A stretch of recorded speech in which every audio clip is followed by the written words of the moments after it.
Казвам се Живко, тренирам в доджото от около година. Преди година и половина доджото беше място, където синът ми може да спортува. Преди около година доджото стана място, където аз мога да спортувам и да се раздвижвам.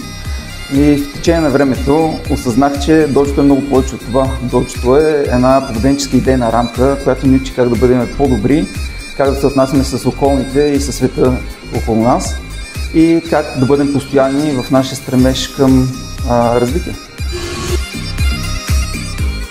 Защото искам да живея в един малко по-добър свят, малко по-отговорно общество. И това е нещо, с което идеите, които изповядваме в доджото, могат да помогнат.